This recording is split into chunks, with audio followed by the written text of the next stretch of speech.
정말이지 말도 안 되는 일이 벌어졌습니다. 한국에서 사느니 차라리 퇴사하겠다. 난리치던 독일의 100만 유튜버가 한국에 방문한 등 하루아침에 180도 바뀐 것입니다. 결국 독일의 국영방송국에서 깜짝 놀랄 만한 제안도 거뒀지만 거절했다는 충격적인 소식이죠. 이 여성이 한국에서 보고 놀란 것은 심지어 독일의 방송국에서까지 다루었다고 합니다. 대체 무슨 일이 있었던 걸까요? 사연 바로 시작합니다. 안녕하세요. 저는 독일에서 구독자 100만 명이 넘는 유튜브 채널을 운영하고 있는 제니퍼라고 합니다. 저는 세계 각국의 문화나 흥미로운 이슈들을 소개하는 영상을 제작하고 있고 또 화제가 된다 싶으면 실제로 그 나라에 방문해서 직접 영상을 촬영해서 콘텐츠를 제작하기도 하는데요. 여러 나라들을 소개하지만 특히 최근에는 한국과 관련된 콘텐츠가 독일에서 되게 조회수가 많이 터지기도 했고 또 한국에 방문하며 겪은 놀라운 경험들을 한국인 여러분들께도 알려드리고 싶어 이렇게 사연을 올려보게 되었는데요. 사실 저는 몇 년 사이에 한국이라는 나라에 엄청난 관심이 생겼어요. 그 이유를 설명하기 위해 우선 유튜버라는 직업에 대해서 먼저 설명을 좀 드려야 할 것 같은데요. 유튜브를 운영해 보신 분들은 아시겠지만 이 유튜브 작업이라는 것도 사실 엄청 고된 일이거든요. 주제 선정하려고 하루 종일 아이디어를 생각해내야 하고 그런 다음 또 어떻게 해야 시청자들에게 재미를 줄 수 있을지 고민하면서 공들여 대본을 작성해야 하고 그 다음은 또 영상을 재밌게 편집해야 하고 마지막으로는 이목을 끌 수 있는 썸네일 제작까지 정말 해야 할 것들이 많거든요. 특히 이 썸네일은 참 어려운 게 영상에 아무리 노력과 시간을 들여도 썸네일이 시청자들에게 관심을 못 받게 되면 시청자들이 클릭을 안 해주기 때문에 몇 날 며칠을 쏟아부은 영상의 조회수가 완전히 망하게 되는데 이럴 때면 참 회의감이 들기도 해요. 그래서 한시라도 최신 트렌드를 놓쳐선 안 되고 또 긴장을 풀고 있으면 절대 안 된답니다. 정신을 살짝이라도 놓고 있으면 아무래도 퀄리티가 떨어지게 될 수밖에 없거든요. 조금이라도 퀄리티가 떨어져 보이면 시청자들에게 외면받게 되고 경쟁자들에게 밀려 선택을 받지 못하게 되니 어찌 보면 참 어렵고 냉혹한 세계가 이 유튜브의 세계랍니다. 아무튼 이렇다 보니 사실 겉으로는 화려해 보일지라도 실제로는 거의 하루 종일 페인처럼 유튜브 고민만 하고 인간관계도 거의 포기한 생활을 해야 하는 게 또 이 유튜버라는 직업인데요. 물론 인기 연예인이나 아주 유명한 사람들은 얼굴 자체를 드러내는 것만으로도 바로 이목을 끌 수 있겠지만 저 같은 일반인들이 채널을 크게 키우기 위해서는 엄청난 노력과 고민이 동반되어야 한답니다.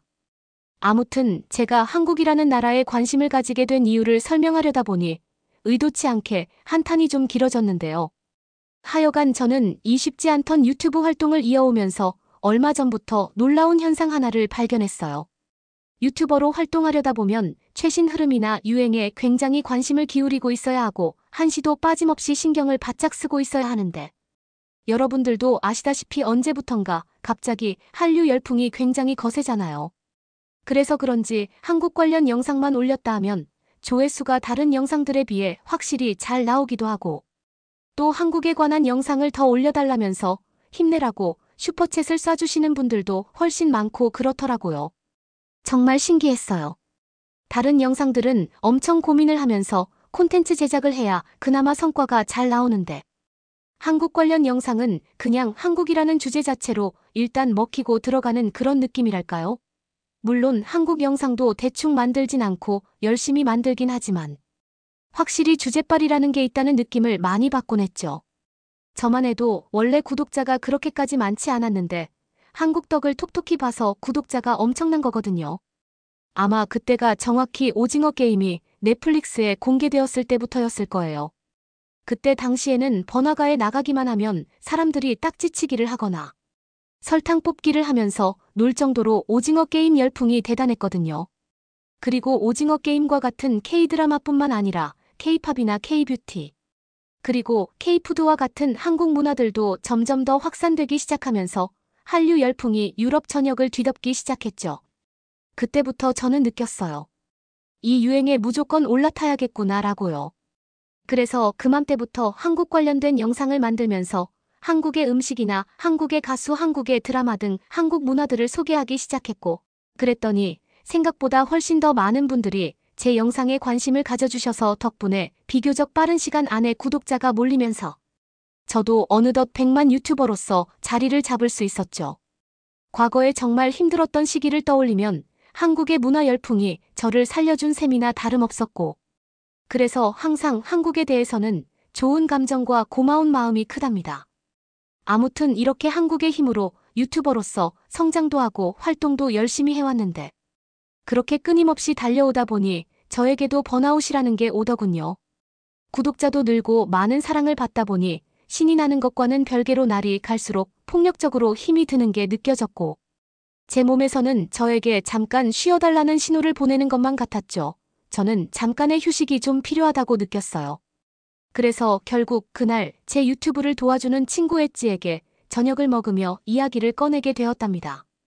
며칠 리프레시를 하러 여행을 떠나는 게 어떠냐고요. 사실 이런 생각은 이날 처음 한 것은 아닙니다.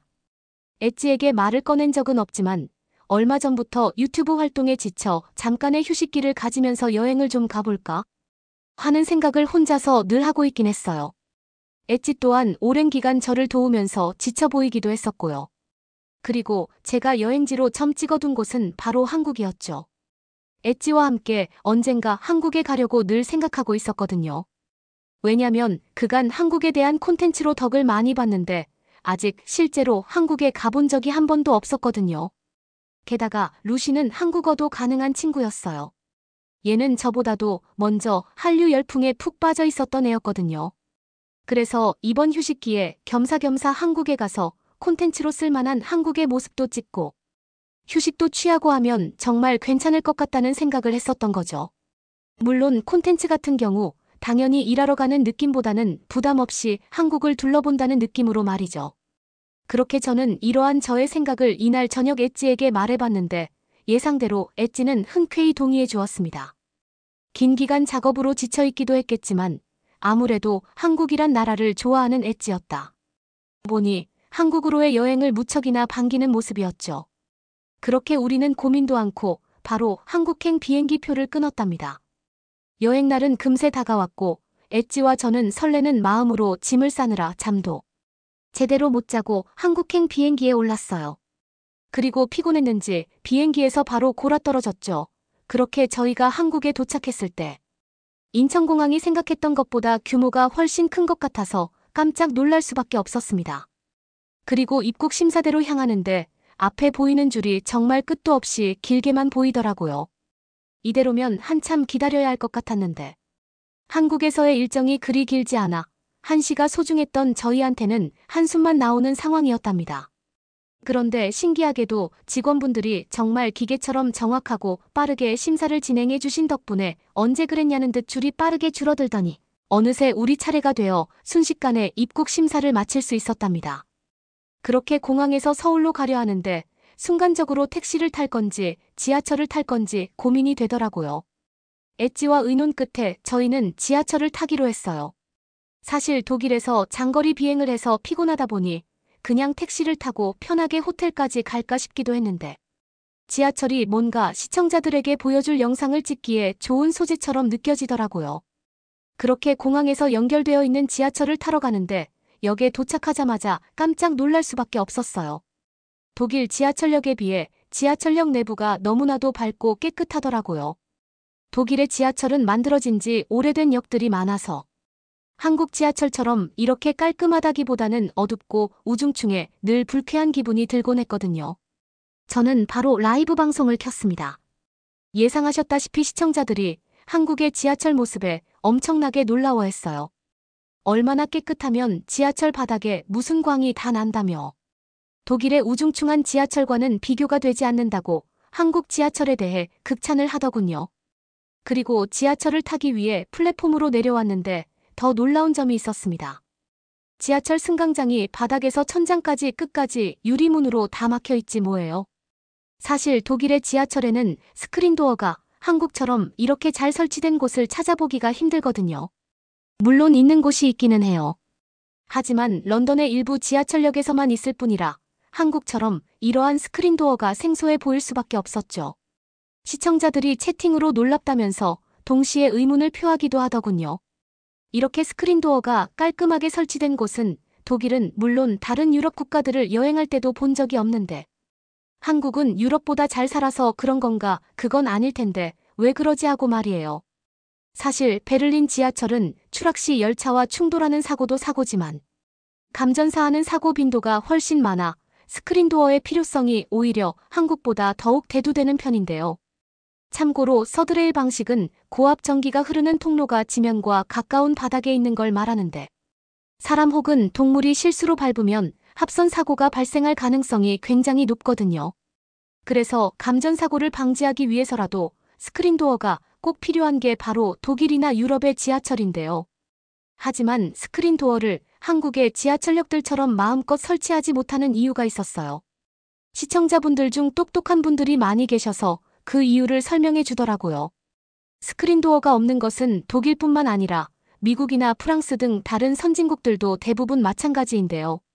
사실 스크린도어 설치에 가장 중요한 건 돈도 돈이지만 무엇보다 지하철 건축 시기가 가장 중요하다고 하더군요.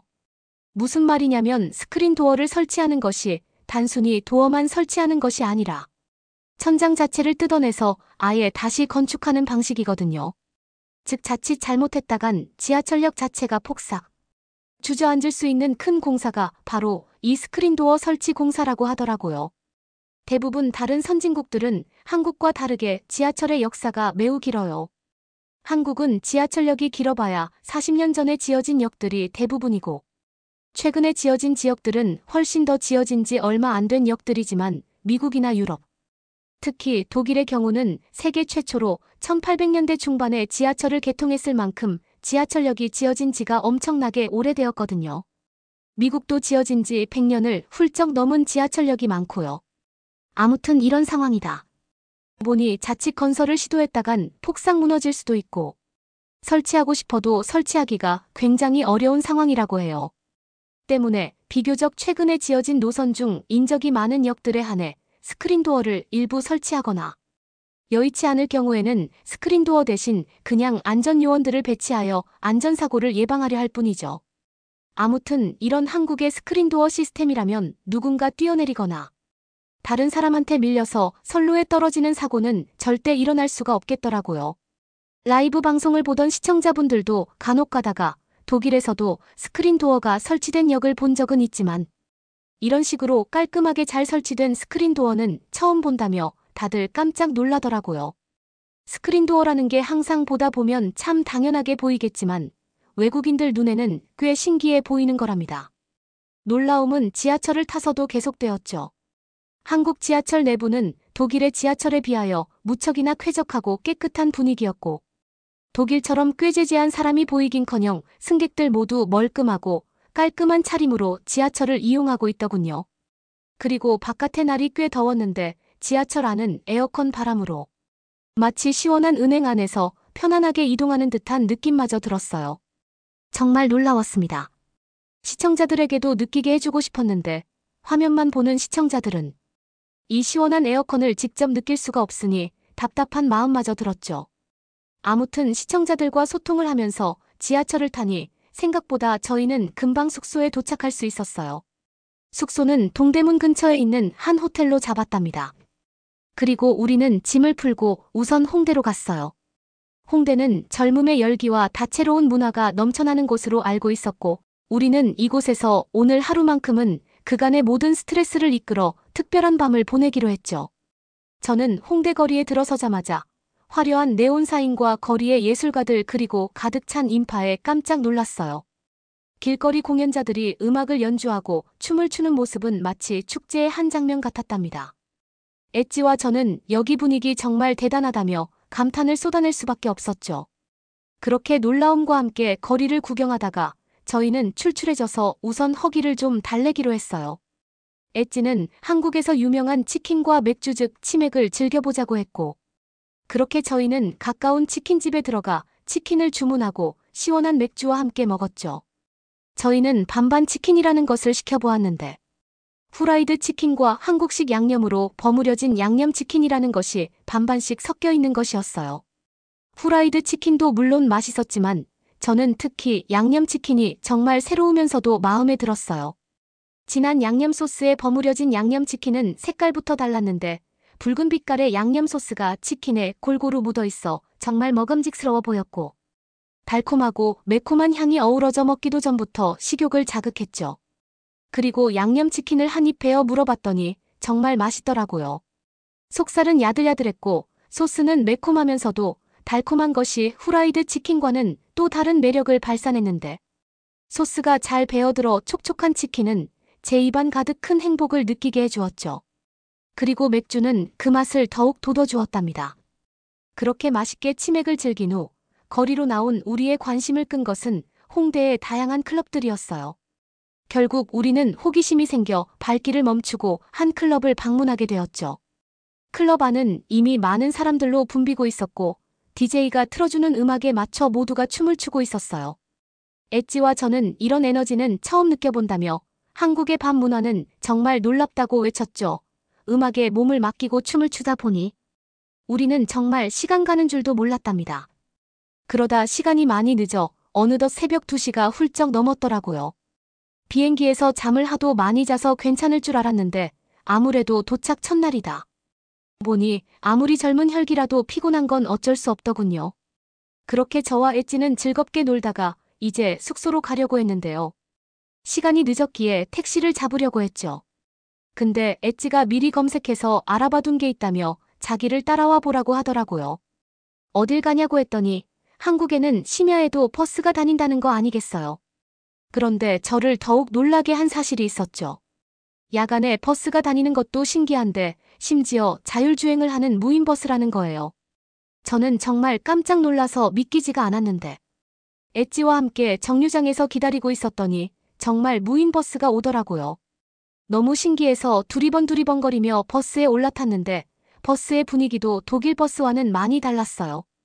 일단 낮에 탔던 지하철처럼 깨끗하고 조용한 실내가 눈에 띄었고 이를 보니 한국은 어떤 대중교통이든 전부 다 깔끔하고 쾌적하게 잘 관리한다는 인상을 받을 수밖에 없었죠.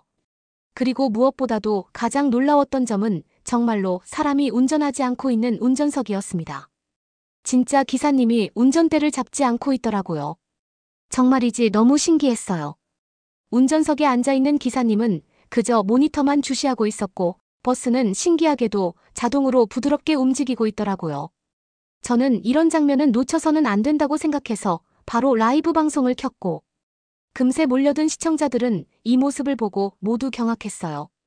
정말 미래 세계에서나 가능할 법한 광경이 현재 시점에 눈앞에서 이뤄지고 있다니 모두가 놀라워하며 신기해했죠. 저 또한 놀란 건 마찬가지였고 편안히 앉아 계신 기사님 옆에서 몇 가지 질문도 드려봤어요. 물론 통역은 한국어를 할 줄 아는 엣지가 옆에서 도와줬답니다. 참고로 나중에 알고 봤더니 독일의 방송국에서 이미 이 한국의 야간 자율주행 버스에 대해 취재를 한 적도 있더라고요. 아무튼 기사님께서는 제게 이렇게 설명해 주셨어요. 영화 속에서나 가능했던 기술이 이렇게 현실화되고 있다는 것이 사실 자신도 아직 쉽게 믿겨지지 않는다고요. 그러면서 아직까지는 자율주행 기술이 완벽하지는 않기 때문에 돌발 상황에 대비해 자신이 이렇게 따로 앉아 있는 것인데 이것도 철저한 검증을 거치고 안전성이 보장되면 곧 기사 없이도 운행이 가능해질 것이라고 하시더군요. 2024년까지 안정기를 거치고 이후에 서울시 외곽까지 구간을 확대하고 나중에는 지방까지 더 많이 확대해서 운행할 계획이라고 하시더라고요. 또한 이것은 단지 시작일 뿐이지만 관련 업계 종사자들은 자율주행이 서울의 교통 문제 해결의 완벽한 해결책이라 생각한다고 하셨어요. 특히 밤에는 버스를 운전하고 싶어하는 사람들이 적기 때문에 이러한 자율주행 버스들이 그 빈자리를 메울 수가 있을 것이고 야간 버스 운전기사의 피로나 졸음 등의 부담을 크게 덜어줄 수 있을 것이라고 말씀하셨죠.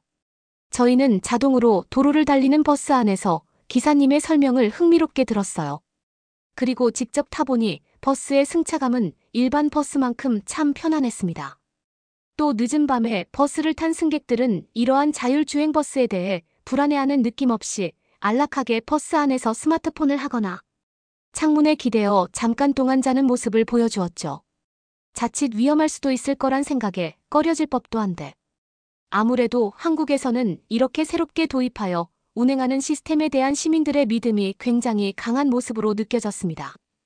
그러한 믿음에 부응하듯 버스는 도로 위의 다른 차량들과 보행자들을 완벽하게 인식하여 반응하는 모습을 보여주었고, 이를 지켜보던 제 구독자들 전부가 깜짝 놀랐음은 물론이고, 저와 엣지 또한 입이 떡 벌어진 채 이러한 신기한 모습을 지켜볼 수밖에 없었어요.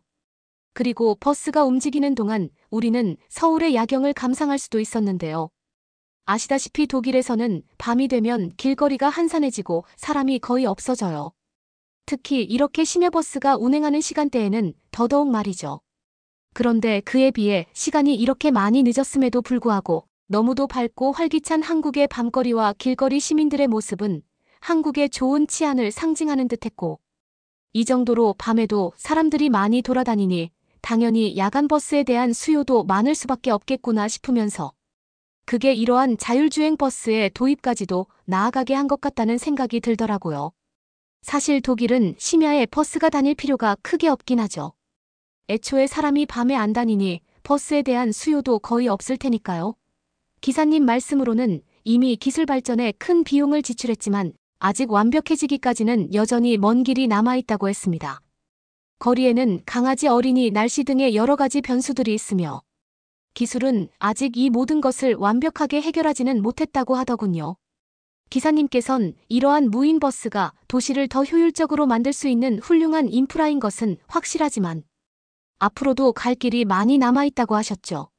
하지만 인류는 늘 그랬듯 이 모든 난관들을 극복하면서 언젠가는 또 완벽에 가까운 시스템을 갖추게 될 것이고, 한국이라는 나라가 그 선두에 서서 이렇게 첫 출발을 끊어 모범적으로 자율주행의 길을 열어나가고 있다는 생각이 들었답니다.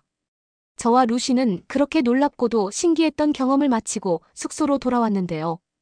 저는 숙소에 와서도 자율주행 버스에 대한 여운이 많이 남았는지 잠이 오질 않아서 바로 자지 않고 인터넷으로 이것저것 관련 내용을 더 찾아보게 되었는데요.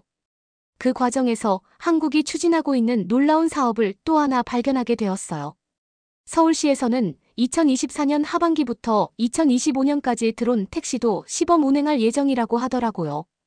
또한 이를 택시로서의 용도뿐만 아니라 다양한 관광 상품으로도 개발할 예정이라고 하고요. 앞서 서울시는 여의도 한강공원에서 이미 드론 택시 비행 실증에 나선 바 있는데, 쌀가마니 여러 개를 실은 드론 택시가 여의도 한강공원에서 마포대교 일대를 문제없이 비행했고, 안전 문제로 사람 대신 쌀가마니가 탑승했지만 아무튼 이는 성공적으로 드론 택시 운행에 첫 발을 띈 셈이라 볼 수 있었죠. 그리고 내년부터는 유인 조종사가 실제로 운행할 예정이라고 했고요. 여의도에서 인천공항까지 2시간 정도 소요되던 출퇴근길은 무려 30분 만에 갈 수 있다고 하고, 김포공항에서 잠실까지는 단 15분이면 도착한다고 하는데요. 그러면 이용하는 비용이 엄청 비싸지 않나라고 생각할 수 있잖아요. 물론 처음에는 조종사가 필요하기 때문에 20만 원 정도로 조금 비싸지만 자율주행이 완전히 적용되는 시점이 되면 몇만 원 수준으로 장거리도 이용할 수 있다고 하더라고요. 거리를 대충 계산해보니 한국의 대도시인 서울에서 부산까지는 하늘을 이용해 1시간이면 갈 수 있는 시대도 곧 오지 않을까 싶더군요. 어릴 적에 누구나 상상해본 하늘을 나는 택시를 진짜로 볼 수도 있을 것 같다는 생각이 들면서 나중에 이 드론 택시가 상용화되면 바로 또 한국부터 와봐야겠다는 생각이 들었답니다. 자율주행 운전만 해도 상상 속 이야기로만 여겨졌지만 이제 곧 드론 택시가 하늘을 활보하는 세상이 온다니, 한국 분들께서 자주 쓰시는 표현으로 정말 격세지감이라는 말이 딱 어울리는 것 같아요. 공상과학 영화에서나 봤던 하늘을 나는 자동차가 현실이 되는 일이 이제 정말 머지 않았다니. 여러분들께서도 정말 신기하지 않으신가요? 저는 무척 설레고 기다려지는군요. 아무튼 숙소에 돌아와 찾아본 이러한 자료들에 저는 또 한 번 무척 놀랄 수밖에 없었는데요. 저와 루시는 이날 야간 자율주행 버스를 경험하며 나름대로 콘텐츠도 제작하고, 그 다음 날부터는 본격적으로 본래 계획이었던 한국 여행도 재밌게 즐기게 되었어요. 한국은 굉장히 볼거리가 많고 맛있는 음식도 다양한 것이 정말 마음에 쏙 드는 나라였고, 저는 왜 요즘 한류 열풍이 전 세계에 불어닥친 건지 바로 실감할 수 있었답니다. 저희는 며칠간 한국을 둘러보며 훌륭한 시민의식과 여러 편리한 인프라 그리고 쾌적하고 안전한 교통 시스템 등을 제대로 경험할 수 있었고, 독일도 새로운 기술이나 인프라에 대한 연구와 투자를 활발히 해서 이렇게 한국처럼 잘 갖춰진 선진 시스템을 앞으로 국민들에게 제공해주면 좋겠다는 생각이 굉장히 많이 들었어요. 그리고 정말 한국에 와보길 잘했다는 생각이 들었고, 앞으로도 시청자들에게 한국의 다방면을 소개하면서 유튜브 활동을 이어나갈 생각이에요. 이렇게 한국 곳곳을 돌아다니며 정신없이 여행도 하고 라이브 방송을 진행하다 보니 어느덧 독일로 돌아갈 시간이 다가왔어요. 정작 독일로 돌아오니 이전에는 당연하게 여겨졌던 것들이 정말 불편하게 느껴지더라고요. 예를 들면 지하철을 타거나 밤에 바깥에 나갈 일이 있을 때 말이에요. 한국을 직접 겪고 나니 한국에 사는 분들이 참 부러워지는 건 어쩔 수가 없나 봅니다. 다음에 곧 또 한국을 방문해야겠어요. 그때까지 여러분들 모두 건강하시길 바랄게요. 저도 그동안 열심히 유튜브 활동하면서 지내고 있을게요. 곧 찾아뵈면 그때 또 사연 올리겠습니다. 구독과 좋아요 부탁드리며 사연자분께 전달하고 싶은 말씀이 있으시면 댓글로 남겨주시면 전달해드리겠습니다. 그러면 더욱 감동적인 다음 사연으로 넘어가겠습니다. 독일인들의 마지막 자존심 에티켓을 아시나요? 시민의식과 더 높은 양심을 일컫는 말로 독일인들은 전 세계에서 가장 질서 있고 시민의식이 높다는 생각을 나타난 단어입니다. 독일에서는 한국을 욕할 때마다 에티켓이라는 단어를 들먹이고 독일이 잘하는 점이 있다면 당연히 에티켓이 아니겠냐며 다른 나라 사람들을 아래로 깔보는 듯하는 생각을 표현한 단어입니다. 독일을 가보신 분들은 아시겠지만 독일은 질서도 잘 지키는 편이고 사람들이 조용조용해서 시끄럽게 떠드는 편도 아닙니다.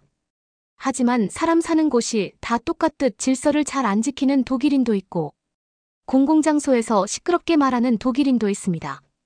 그리고 한국이 독일과 비교해서 특별히 시민의식이 부족하다거나 배워야 될 게 많다고 느껴지지는 않습니다. 다른 나라 사람들이 보기에 한국과 독일은 둘 다 사람들이 친절하고 길거리가 깨끗하고 소매치기 없고 안전한 곳이라고 말하는 만큼 두 나라 모두 세계에서 가장 시민의식이 좋은 나라들입니다. 하지만 독일인들은 이런 평가가 못마땅하다고 생각하는 듯합니다. 언제부터 한국이 독일과 어깨를 나란히 했냐며 불쾌하게 생각하죠. 그리고 독일에서는 한국에게 가지고 있는 열등감을 종종 에티켓라는 이야기로 풀어내는 기사를 내보냅니다.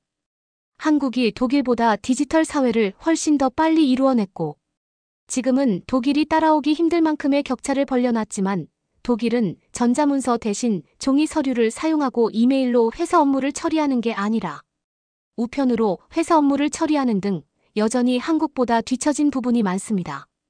이런 부분에 대한 부족함을 인식하고 한국을 따라잡기 위해 노력하는 것이 아니라 한국은 에티켓이 독일보다 나쁜데 그런 게 뭐가 중요해라며 깎아내리기 십상입니다. 하지만 최근 한국의 발전된 모습을 보고 가는 독일인들이 많아졌고 그동안 그렇게 붙잡고 있던 한국에 대한 우월감이 하찮은 허상이었다는 생각을 하게 만들고 있습니다. 오늘 소개시켜드릴 사연은 에티켓 낮은 한국인 줄 알고 왔다가 막상 와보니 에티켓이 나쁘지도 않은 한국. 그리고 더 발전된 모습의 한국을 보고 에티켓은 그냥 독일이 가지고 있는 과거에 지나지 않을까? 라는 철학적인 고민까지 하게 만들었다고 합니다. 어떤 일이 있었던 것일지 지금부터 사연 만나보시죠. 저는 독일인 40대 여성 엠마라고 합니다. 제가 가지고 있던 독일에 대한 자부심은 매우 크며 어릴 때부터 받아온 교육의 영향도 매우 큽니다. 바로 독일인들은 전 세계 그 어느 나라 사람들과 비교해서도 에티켓이 높다는 이야기인데요. 독일은 아주 오래전부터 질서정연한 나라, 길거리가 깨끗한 나라 좀 도둑 없는 나라 사람들이 양심적이라는 평가를 받고 있습니다. 그리고 이런 이미지는 오늘날까지 이어지고 있다는 걸 알 수 있는 점들이 많은데요. 미국 영화를 보다 보면 독일에 온 미국인이 기차 화장실에서 볼일을 보고 있는데 누군가 밖에서 다급하게 문을 두들기는 장면에서 독일인들은 다 경우 있는 사람들인데 도대체 밖에 누구인 거야? 하고 문을 열어버리죠. 그러자 같은 미국인이었다는 사실에 역시나 라는 짧은 대사를 남길 만큼 독일인들이 가지고 있는 높은 도덕성과 우월한 시민의식은 전 세계 사람들이 배워야 할 만큼 높다고 생각하고 있었습니다. 베를린 외곽 지역에 거주하며 베를린역 앞에서 근무하는 저에게 외국인을 마주치는 일은 너무나 흔합니다. 그리고 그때마다 외국인들은 길거리에서 마음껏 큰 목소리로 얘기하거나 조심조심 걷는 게 아니라 다소 거칠 듯 걷는다는 듯한 느낌도 주고, 여러모로 외국인들이 독일의 평온한 풍경을 망치고 있다는 생각을 가지고 있었습니다. 저도 학생 때나 20대 때는 독일의 에티켓에 대한 생각이 깊지는 않았습니다. 어른들이 늘 독일의 에티켓이 다른 나라보다 높으니 다른 나라 사람들은 독일을 배워야 한다는 등 그런 이야기들을 귀찮게 생각했었지만, 저도 독일에서 직장을 잡고 사회생활을 하다 보니 독일 기성세대의 문화가 제 몸에도 배이게 되었죠. 그리고 그때부터 예전 어른들이 하시던 말씀이 무엇인지 깊이 깨닫게 되기도 했습니다. 저도 항상 다른 곳에 가서 남에게 피해를 끼치지 않기 위해 노력하고 있으며, 그렇지 못한 사람을 보면 외국인인가 라는 생각을 하고는 했습니다. 아무래도 외모가 다른 대륙에서 온 사람들은 한 번에 저 사람들은 에티켓이 낮은 위험한 사람이야 라며 알 수 있었지만, 외모가 비슷한 한국인이나 중국인 대만인들을 볼 때면 그 사람들의 행동을 보고 어느 나라 국적인지 속으로 맞춰보기도 했습니다. 그리고 늘 조심하는 모습이 있는 독일인들과 다른 그들의 모습에 과거 한류 팬 중 한 명이었던 저 또한 기성세대의 문화에 물들어 어느새 한국을 욕하는 단계에 이르게 되었습니다. 언제부터인가 제 인생에 독일의 에티켓이 가장 최고라는 생각, 그리고 그 수준에 이르지 못하는 타국 사람들에 대한 무시 섞인 마음이 자리 잡았습니다. 그러다가 저는 한국으로 출장을 가게 돼야 될 일이 생기게 되었습니다. 회사의 신입사원인 피치와 함께 한국으로 향했습니다. 그리고 피치는 요즘 한류인가 뭔가 하는 그 세대에 빠져있는 여성이었습니다. 저도 20대 때 한국을 좋아했던 사람이기는 했지만 어릴 때의 기억일 뿐이고, 세상은 다른 나라 문화를 사랑하고 좋아할 만큼 여유있지 않다는 걸 피치는 모르는 듯해 보였습니다.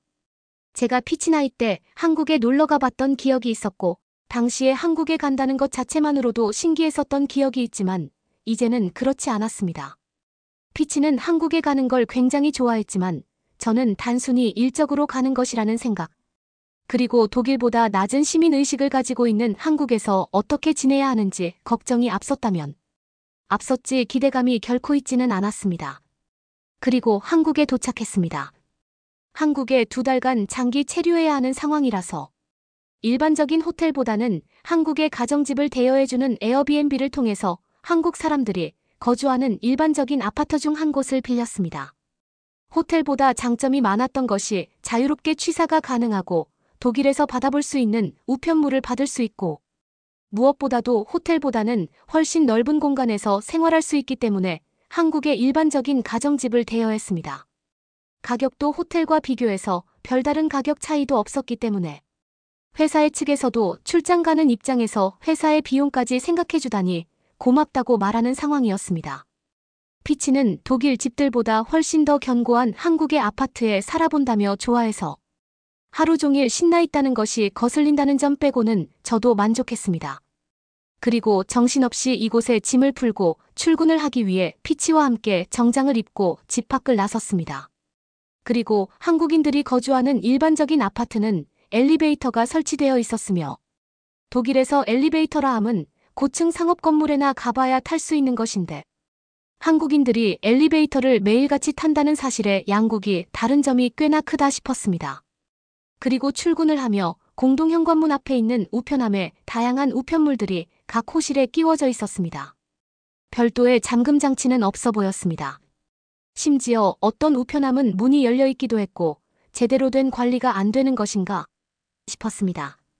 독일에서는 우편함이라고 하면 자고로 문이 잠겨져 있어야 하며 열쇠를 가지고 문을 열어서 우편함에 쌓여있는 우편물들을 직접 수거해야 하죠. 게다가 그렇지 않으면 도난의 위험성이 있기 때문에 당연히 우편함은 상당히 견고해야 하고 비밀 유지가 잘 되어야 한다고 생각하는데, 한국에서는 그런 개념이 없다는 점에 놀랐습니다. 그리고 이곳으로 우편물을 받아야 하는데 혹시라도 그 우편물들이 분실되면 어쩌나 고민스러울 정도로 한국에서는 우편물 관리가 제대로 이루어지고 있는 것인가 의문이 가기 시작했습니다. 지저분하게 널브러진 우편물들, 그리고 누구나 쉽게 접근할 수 있게 만들어진 구조가 이해가 되지 않았습니다. 독일에서는 우편물을 가지고 개인정보를 가지고 간 뒤 그것을 활용해 사기를 치기 위한 피해자를 물색한다던가 하는 일들이 과거부터 있어서 새로 지어지는 건물들. 그리고 구축 건물들도 우편한 만큼은 견고하게 개선하고 누가 쉽게 접근할 수 없도록 잠금 장치가 더 견고해지는 추세인데 어째서 한국은 그런 기본적인 것도 하지 않고 있는 것인가? 의문이 들기 시작했습니다. 그리고 모든 것들을 우편으로 주고받는 독일에서는 그 우편물 하나하나가 너무나 소중하고 중요하기 때문에 사람이 사회인으로서 살아가는데 필수적인 역할을 합니다. 심지어 코로나 기간 우편물로 코로나 백신 접종 신청을 해야 하기도 했고 각종 보조금 신청 또한 우편물로 해야 하는 등 정말 중요한 것인데 어째서 한국은 그런 우편물 관리를 소홀히 하는 것인가? 의문이 가기 시작했습니다. 피치도 한국의 우편물 관리 실태를 보고 놀라기도 했습니다. 한국에는 우편물 산업이 쇠퇴하다 못해 망해버린 건가 싶었지만 출근하기 위해서 걸어가는 길에 한국의 우체국은 굉장히 세련된 건물의 그 안에서 근무하는 직원도 상당수 있을 만큼 한국의 우편 산업이 결코 쇠퇴했다고 볼 수 없었습니다. 그리고 제가 독일어로 보고서를 작성해 국제우편을 보낼 때에도 한국에서 어떻게 우편 업무를 처리해야 하는지 알아야 했기 때문에 한국의 우체국에서 독일어로 국제우편을 보내는 것을 공부해 오기도 했는데요. 한국은 처리 속도도 빠르고 수수료도 합리적이고 친절하다는 평가가 많을 만큼 우체국의 기능은 충실했습니다. 그런 나라가 우편물 관리가 엉망이라니 독일에서는 여러 가지로 꼼꼼하게 신경 쓰는 분인데 한국에서는 그렇지 않다는 점이 역시나 에티켓이 낮은 한국인가 라는 의문이 드는 게 당연했습니다. 그리고 그 의문이 해결되는 데는 오래 걸리지 않았습니다. 놀랍게도 제가 출근한 한국 회사의 사무실, 건물에서도 우편물 관리가 깔끔하게 안 되어 있는 듯한 모습이었습니다. 역시나 회사에 들어오는 중요한 서류가 있을지도 모르는 우편함이었는데도 불구하고 누구나 접근할 수 있게 만들어져 있었습니다. 한국의 가정집보다는 더 깔끔하기는 했지만 그렇다고 해서 완벽한 보안을 보여주는 수준이 아니었거든요. 그리고 이 사실에 너무나 놀라서 한국에 체류하고 있던 기존 독일인 직원에게 이게 어떻게 된 것이냐며 물어보기도 했습니다. 먼저 한국에 와서 체류하고 있던 나오미는 작은 미소를 띠며 한국에서는 독일과 우편 문화가 다르다며 설명을 이어갔는데요. 독일에서는 잘 듣지 못한 이야기인데 한국을 포함한 많은 선진국들에서 우편 업무는 축소화되고 있고 나중에 없어질 산업으로 우편 사업을 꼽고 있다는 이야기를 했습니다. 일단 이 이야기를 들었을 때 굉장히 놀랐지만 모든 것이 디지털화되고 있는 세계의 흐름이 있으며 심지어 그 안에서 한국은 굉장히 빠른 속도로 디지털 사회로의 완료를 만들어내고 있다고 했습니다. 느리고 불편한 종이 대신 디지털 문서가 일반화되어 있고 환경운동과 맞물려서 전자문서를 주고받으면 정부의 혜택이 주어지는 등 사소한 곳에서도 낭비를 줄이기 위해서 노력하고 있다는 사실을 말해주었습니다. 그리고 한국에서는 우편물이 중요하게 생각되는 것이 아니기 때문에 독일과는 다른 문화를 가지고 있고 한국은 독일과 비슷하면서도 중요하게 생각하는 것과 그리고 그 초점이 매우 다르다며 한국에 적응하려면 시간이 좀 걸릴 거라는 이야기를 해주었습니다. 우편물 관리가 독일보다 깔끔하게 되지 못하고 있는 한국의 실정을 보고 에티켓이 낮은 한국이라서 어쩔 수 없나 보다라는 생각을 가졌던 제가 그 생각을 입 밖으로 꺼냈다면 아주 커다란 망신을 당할 뻔한 일이었습니다. 한국에서는 이미 모든 서류들이 이메일 또는 전자문서로 만들어졌으며 결제 또한 디지털 서명이라는 것을 사용해서 위조 방지 및 철저한 보안 속에서 서류가 오고 간다는 사실을 알게 되었고 심지어 한국의 대형마트에서는 전자영수증 제도를 시행하고 있으며 점차 그 역이 확대되고 있다는 사실은 매우 놀라웠습니다. 이때 어쩌면 한국보다 에티켓이 높은 독일이라는 자부심이 과연 이곳에서 소용이 있나 싶다는 의문이 생기기 시작했습니다. 에티켓이라는 것은 과거의 유산이고 디지털화되지 못하고 뒤처지는 독일이 그나마 마지막 가지고 있는 자존심이 아닐까라는 생각이 문득 들었던 것이죠. 그리고 그 말은 어쩌면 더 맞을 수도 있습니다. 한국에서는 신기한 점을 찾아볼 수 있었는데요. 한국의 30년 또는 40년이 다 되어가는 아파트의 공동현관 입구에는 한때 경비원이 상주하는 곳으로 보여지는 작은 장소가 있었습니다. 이것은 독일에서 일반적으로 만나볼 수 있는 공동주택의 경비원과 다른 점이 없었는데 근 20년 내 지어진 한국의 건물들에서는 그런 게 없다는 점이었죠. 독일에서는 5층 건물 이상만 되더라도 경비원을 고용하는 게 당연하다시피 하고 사설 경비원이라는 직업이 커리어를 가지고 여기저기 이직해가며 자신의 몸값을 올릴 수 있는 별도의 직업이 존재하는 것과 반대로 한국에서는 그런 개념이 사라져버렸다는 사실입니다. 범죄를 막기 위해서는 누군가 지켜보는 보안 관리자가 있어야 한다는 생각이 한국에서는 없었다는 사실입니다. 이마저도 모두 CCTV로 대체하고 있는 듯 했으며 꼭 필요한 곳에는 사설 경비업체와 용역 계약을 통해서 정말 필요한 시점에 필요한 만큼만 이용한다는 점에서 한국은 독일보다 뭔가 한 단계 더 발전해 있는 모습이라는 사실을 느꼈습니다. 정말 이쯤 되니 에티켓이고 뭐고 다 중요하지 않아 보였습니다. 한국은 편리함을 추구하고 빠른 것을 추구했으며 안전하고 깨끗함마저 디지털화시켰다는 생각이 들었습니다. 불법 주차 단속 요원이 직접 길거리를 걸어 다니는 게 아니라 CCTV로 단속을 한다는 사실에 왜 이런 격차가 생겼는지 이해할 수 없었습니다. 10여 년 전쯤 한국에 왔을 때는 한국이 독일보다 더 발전해 있고 더 빠른 사회라는 그런 점들을 느낄 수 없었고 당시에 한국이 빠른 디지털 사회로의 전환을 하겠다며 포부를 내걸었을 때 독일도 하지 못한 것을 어떻게 한국이 할 수 있겠냐며 한국을 좋아하기는 하지만 그건 아무래도 무리가 아닐까라는 생각이 있었는데 제 생각을 비웃기라도 하듯 한국에서 볼 수 있는 모습은 충격 그 자체였습니다. 그리고 변해버린 한국의 모습은 이뿐만이 아니었습니다. 제가 오래전 한국에 왔을 때도 역시나 대중교통 환승 시스템이라는 것이 있었고 당시 독일에서는 한국이 국민들 세금을 가지고 위험한 장난질을 한다며 한국의 대중교통 환승 시스템에 대해서 날선 비판을 했던 게 기억납니다. 세상에서 가장 복잡한 지하철 노선도를 가지고 있는 베를린에서는 한국에서 도입한 시스템 자체가 불가능한데 한국이 도입한 말도 안 되는 대중교통 시스템의 많은 나라들이 그걸 따라 하려는 움직임이 보이자 독일은 불가능하다라고 말하는 게 아니라 한국이 미친 짓을 하고 있다고 뉴스를 내보내기도 했을 만큼 그 환승 제도가 얼마나 유지되겠냐에 대해서 굉장히 회의적인 시각으로 기사를 내보내기도 했죠. 그 기사를 읽어보았었고 오래전 한국에서 대중교통 환승 제도를 잘 이용하고 다녔지만 나중에 언젠가 한국에 오게 되면 독일에서 봤던 기사의 영향을 받아 이것 또한 없어지겠다는 생각을 가졌었거든요.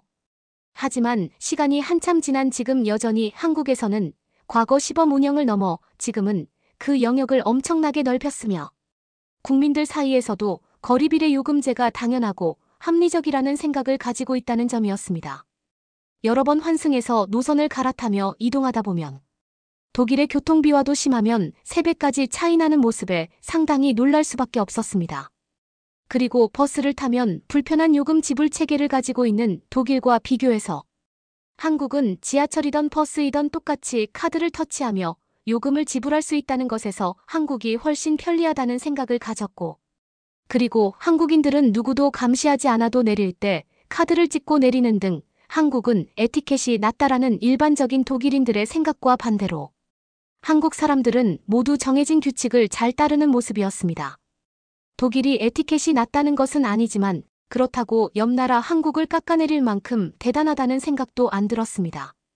한국에서는 쓰레기통을 찾아보기 힘든데 많은 사람들이 그럼에도 불구하고 길거리에 쓰레기가 널브러져 있지 않았으며 사람이 많이 있는 공공장소에서 화장실 이용을 할 때 줄을 잘 서 있는 모습 등 뭐하나 독일과 크게 다를 게 없다는 생각을 했습니다. 일부 어른들의 이야기와 다르게 패스트푸드점이나 스타벅스에서 주문을 할 때에도 사람들은 줄을 잘 서서 자신의 차례를 기다렸습니다. 마치 한국에 가면 질서는 없고 경쟁만 있다는 듯이 말하던 모습은 찾아볼 수 없었습니다. 부끄럽지만 독일이 에티켓이 높다며 스스로 자부하는 것이 시대에 뒤떨어졌지만 그것을 인정하지 못하고 스스로 우월한 생각이나 감정을 하나 만들어 소중하게 간직하고 있는 것일 수도 있겠다는 생각을 했습니다. 이미 아시아 대륙을 넘어 전 세계 사람들은 한국이나 독일이나 모두 시민의식 좋고 안전한 곳이라고 생각하고 여행을 다닌다고 합니다. 그런 상황에서 독일인이 한국에 가서 독일인이라는 이유로 우월감을 느낄 필요가 없다는 사실은 저를 충격에 빠뜨리게 만들었지만 한국에서 지내보면서 그 충격에서 벗어나 그냥 인정해야 될 사실 중 하나로 생각하게 되었습니다. 저는 독일에 돌아가서도 앞으로 에티켓을 운운하지 않으려고 합니다. 참하고 싶은 말이 많지만 에티켓을 운운할 시간에 옆 나라의 좋은 점을 참고하는 게 어떨까 생각이 드네요. 반성하자는 의미로 글을 썼으며 아니 반성을 하는 걸 넘어 이제는 세계를 배울 때라고 말하고 싶습니다. 그러면 더욱 재미있는 다음 사연으로 넘어가겠습니다. 이제는 한국이 중국보다 더 선진국이 맞는 것 같다며 그동안 잘못 알고 있던 사실을 인정하겠다고 말하는 중국인 대학생이 있습니다. 심지어 이제는 한국으로 취업을 하기 위해서 노력해야겠다고 말하고 있는데요.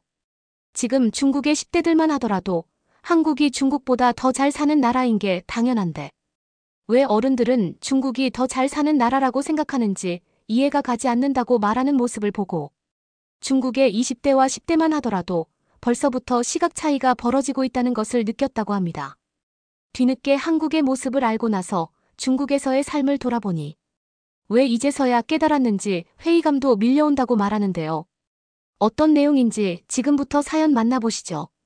저는 베이징 출신의 대학생입니다. 대학생이자 취업준비생인데요.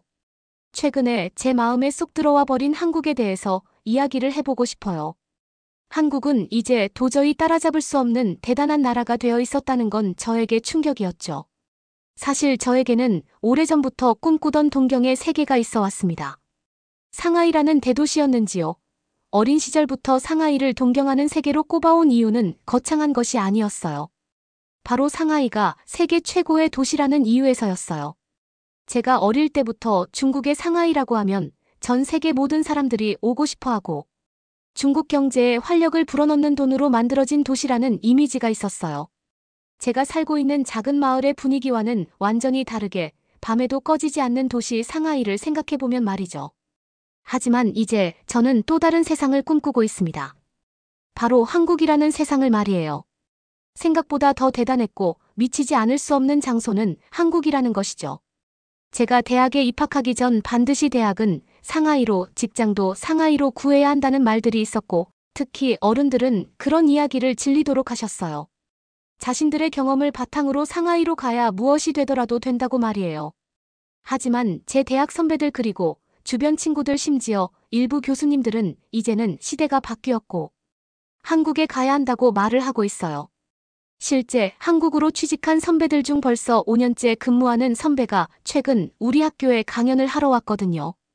그냥 자신이 한국에서 근무하고 있고 어떻게 한국으로 갈 수 있었고 한국에서 받고 있는 대우가 어떤지 그리고 생각지도 못한 부분에서 동기생들을 앞서고 있다는 걸 알게 되었다는 내용까지 자신의 일화를 말해주는 강연장이었어요.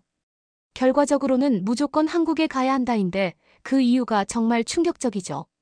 한국의 대기업에 다니고 있는 선배는 자신의 월급이 얼마인지 맞춰보라고 했고 수업 시장에 관심이 있는 수많은 학생들은 하나씩 숫자를 부르기 시작했어요.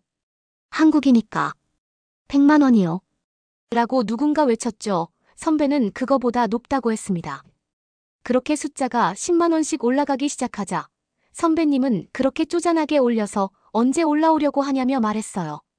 솔직히 3년차 직장인이 저 정도면 많은 급여라고 생각했는데 더 큰 액수를 불러보래요. 순간 강의실이 웅성웅성 대더니 누군가 200만 원을 불렀고 선배는 더 크게 부르라니까 라고 외쳤어요. 그렇게 200만 원이 넘어가고 300만 원이 넘어갈 때 선배는 정답이라고 이야기를 했습니다. 순간 강의실 분위기는 엄청 소란스러워졌어요. 이거 거짓말을 칠 만한 자리가 아닌데 도대체 이게 말이 돼? 라는 분위기였죠. 환율 문제도 있기는 하지만 분명히 선배는 한국에서 월 300만 원을 벌어들이는 수익을 얻었다고 했습니다.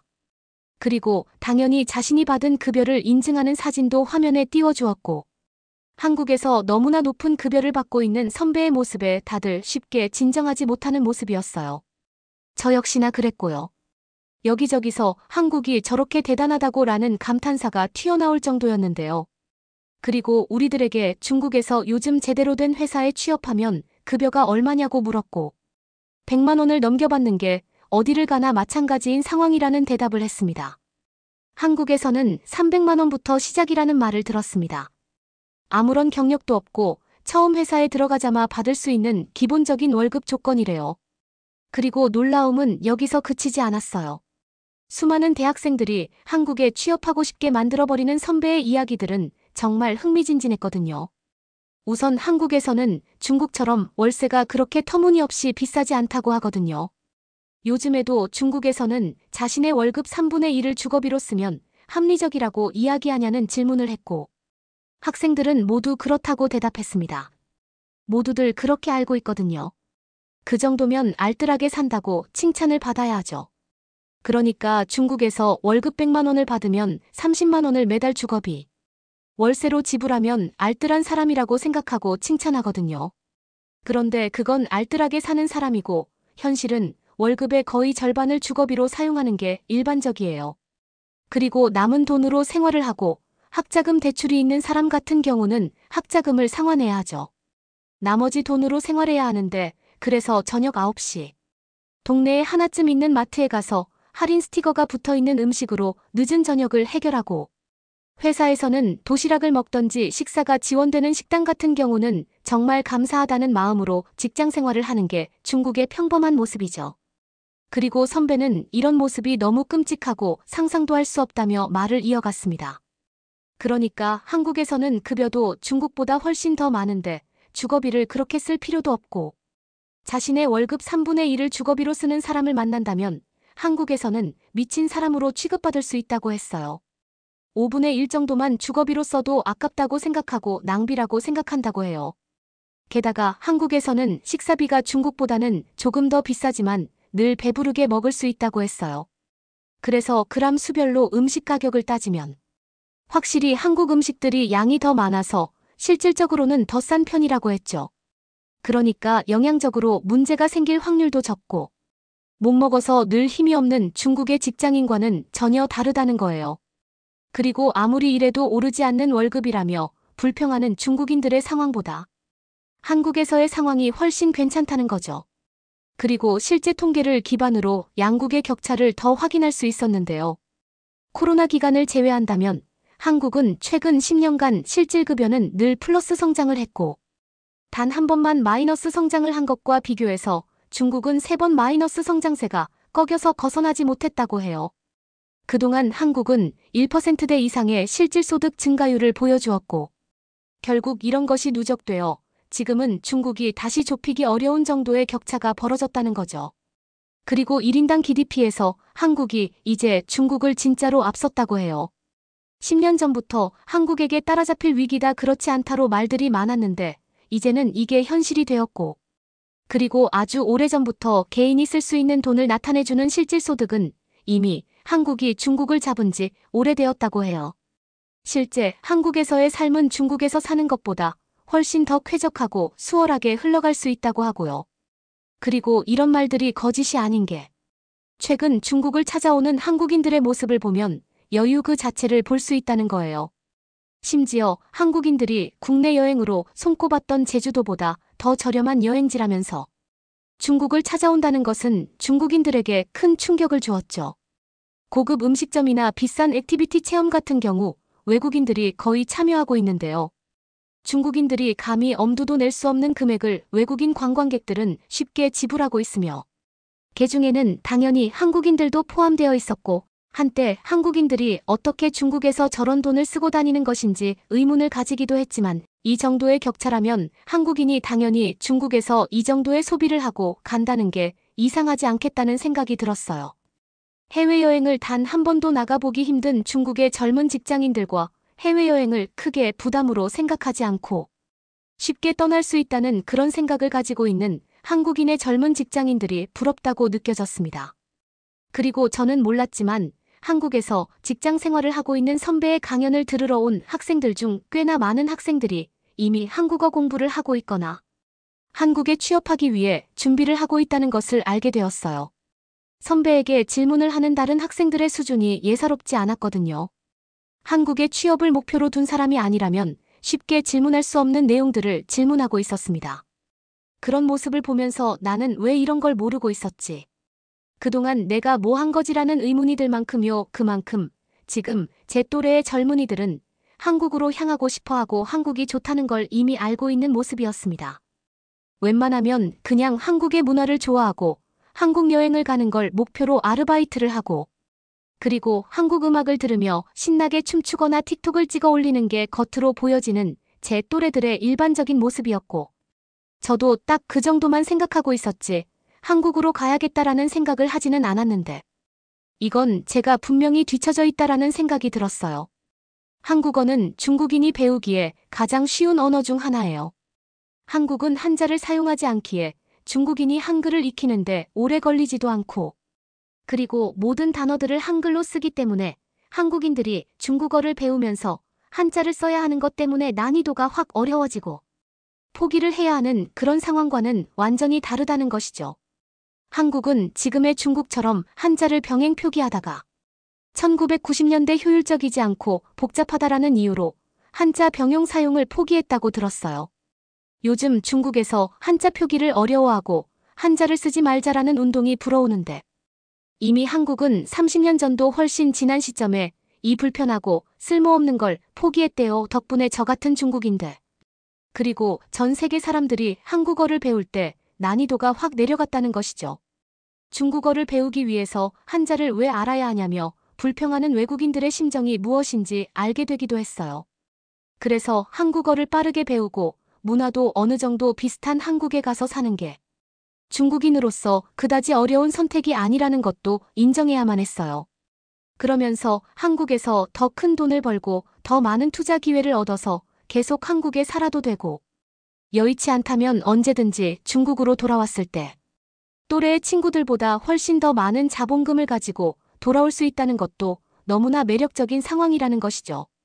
한국에 취업할 능력을 기르지 않고 그냥 포기한다면 이제는 바보 취급을 받는 것과 다름이 없다는 이야기도 돌고 있어요. 게다가 최근 들어서는 그동안 한국에 관심을 보이지 않던 남학생들도 한국에 관심을 보이고 있대요. 그동안은 여학생들의 전유물이던 한국 문화 덕분에 한국에 취업을 하려고 하는 경쟁자들은 대부분 여성인 경우가 많았고, 때문에 경쟁에서 조금은 수월한 편이었는데, 이제는 남자들까지 가세하고 나니 단순 계산으로 2배의 경쟁률이 증가했다고 봐도 무방하다는 것이죠. 저도 취업 진로를 중국 내에 한정하지 않고 한국을 바라보고 가능하다면 한국에 가야겠다고 마음을 바꾸어 먹기도 했어요. 그래서 한국어 강의를 별도로 수강하고 있기도 한데요. 한국어를 배우기 위해 모인 제 또래의 젊은 중국인들이 정말 많다는 걸 알게 되었습니다. 거기서 새로운 정보들을 많이 알 수 있었어요. 그리고 시시콜콜한 이야기이지만 한국에 가면 중국과 다른 점이 무엇이 있더라와 같이 작고 사소한 부분까지 한국과 중국은 다르다는 걸 알게 되기도 했는데요. 일상생활에서 사용하는 가전제품에서도 큰 차이를 보여준다고 했습니다. 중국에서는 반드시 작고 아담한 사이즈로 제품이 출시되어야 하고 그런 제품이 실제 인기가 많잖아요. 하지만 한국에서는 크고 튼튼하며 디자인까지 이쁘지만 게다가 성능까지 확실히 보장이 되어야만 소비자들이 구매를 한대요. 그래서 가장 많이 사용하는 전자레인지 같은 경우도 한국에서는 굉장히 튼튼하고 크게 만들고 출력도 상업용이 낼 수 있는 출력까지 조절할 수 있는 제품들이 출시가 된대요.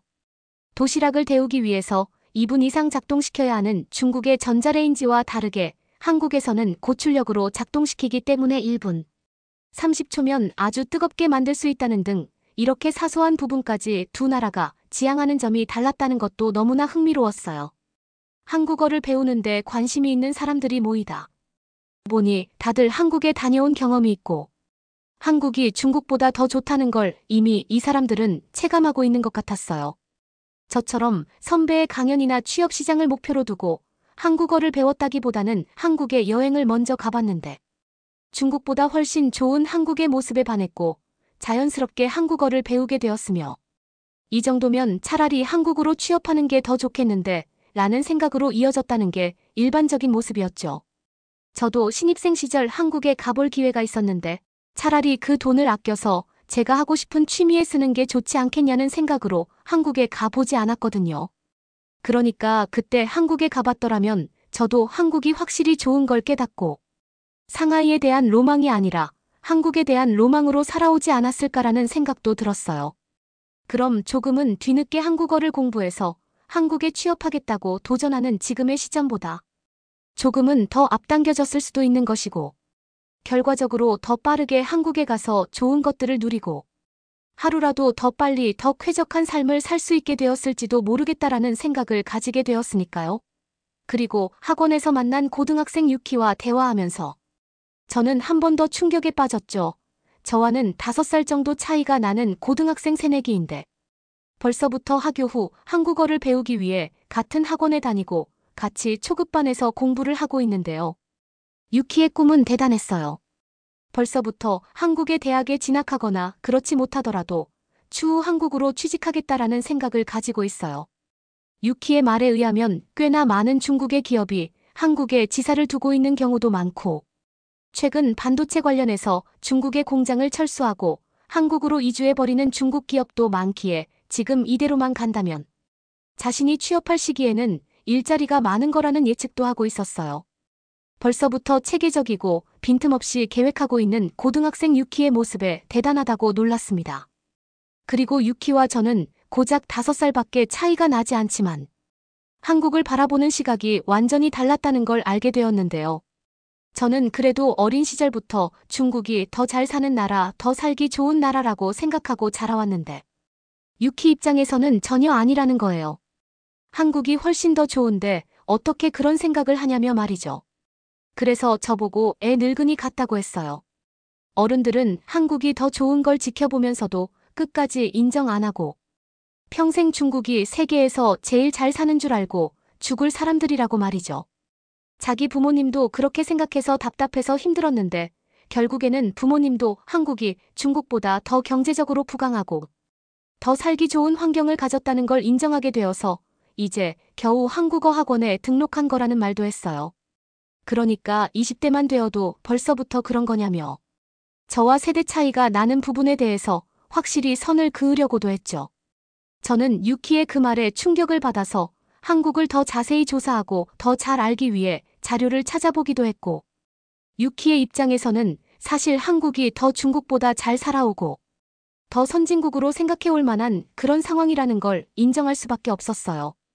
그래서 이렇게 한국에 대해서 오해하고 있는 어른들이나 제 윗세대들 그리고 심지어 제 또래들에게도 제가 겪고 경험한 내용들을 알려주고 싶다는 생각도 들었어요. 그러면 한국으로 가는 경쟁이 높아지고 어려워지는 것이 아니냐고 말할 수 있겠지만 그래도 한국으로 갈 수 없는 여권을 가지고 있는 사람이 제 말 한마디에 한국으로 가겠다고 결정을 바꾸지는 않을 테니까. 그런 걱정은 하지 않아요. 누구나 쉽게 결정할 수 있는 문제는 아니지만 확실히 한국은 파라다이스라는 사실을 인정할 수밖에 없게 되었습니다. 그래서 저는 진짜 선진국 한국에서 살아보고 싶습니다. 더 높은 급여, 더 저렴한 주거비. 그리고 그에 따른 훨씬 더 많은 자본을 저축할 수 있다는 그 희망을 가지고 말이죠. 요즘 확실히 제 또래 세대들은 한국에 미쳐 있고 저 역시나 이제 한국에 미쳐보려고 합니다. 응원의 한 말씀 더 해주시면 열심히 노력해 볼게요.